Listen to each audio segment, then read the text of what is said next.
या देवी सर्वभूतेषु माता चंद्रघंटारूपेण संस्थिता नमस्तस्यै नमस्तस्यै नमस्तस्यै नमो नमः।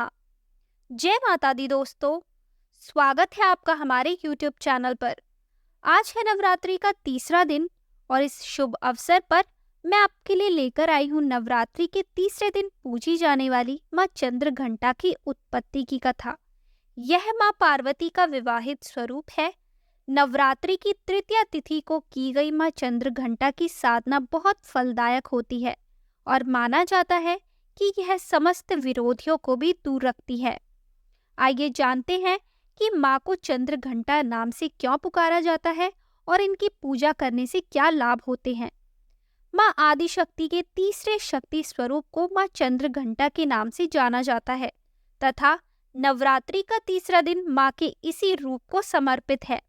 देवी चंद्रघंटा के मुखमंडल से सौम्यता और शांति के भाव झलकते हैं और इनके दर्शन और पूजन मात्र से ही साधकों को सुख शांति का आशीर्वाद मिलता है।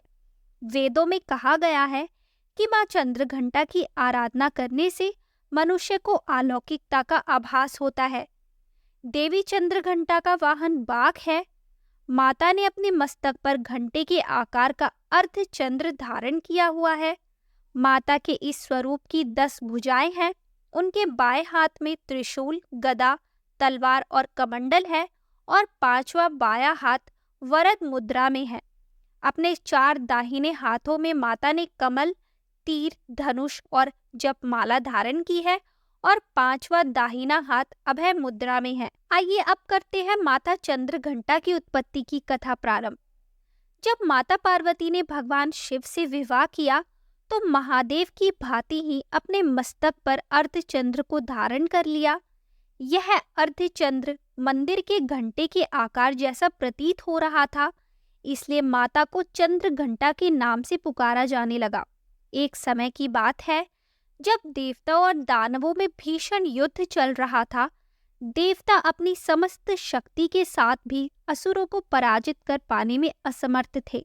वे सभी अत्यंत भयभीत होकर त्रिदेव ब्रह्मा, विष्णु और महादेव की शरण में पहुंचे और उनसे अपने प्राणों की रक्षा करने की प्रार्थना करने लगे। तब भगवान ब्रह्मा, विष्णु, महेश और सभी देवताओं ने अपने विशेष अस्त्र शस्त्र माता चंद्रघंटा को प्रदान किए और मां ने समस्त असुरों का नाश किया। मां चंद्रघंटा की कृपा से देवताओं को इस युद्ध में विजय प्राप्त हुई। तो यह थी मां चंद्रघंटा के स्वरूप की उत्पत्ति की कथा। आइए अब जानते हैं कि माता चंद्रघंटा की पूजा करने से भक्तों को क्या क्या लाभ होते हैं। ऐसी मान्यता है कि मां चंद्रघंटा की साधना करने से घर में समृद्धि का वास होता है और माता अपने सभी भक्तों को दीर्घायु होने का आशीर्वाद देती है, साथ ही उनका कल्याण करती है। शुक्र ग्रह मां चंद्रघंटा द्वारा शासित होता है, इसलिए नवरात्रि के तीसरे दिन माता की आराधना करने से साधकों पर शुक्र ग्रह की कृपा बनी रहती है। नवरात्रि के तीसरे दिन साधक का मन मणिपुर चक्र में उपस्थित होता है, इसलिए इस दिन उन्हें स्थिर मन के साथ माता की पूजा करनी चाहिए। मान्यता है कि ऐसा करने से उन्हें अपने आसपास माता की दिव्य शक्ति का आभास होता है। नवरात्रि की तृतीया पर विवाहित स्त्रियों को बुलाकर उनका पूजन करना चाहिए। उन्हें भोजन में दही या हलवा खिलाकर उन्हें भेंट स्वरूप कलश और मंदिर की घंटी देनी चाहिए। माँ चंद्रघंटा अपने उपासकों को निर्भय होने का आशीर्वाद देती है। साथ ही विद्यार्थियों को माँ की आराधना से विशेष लाभ मिलता है।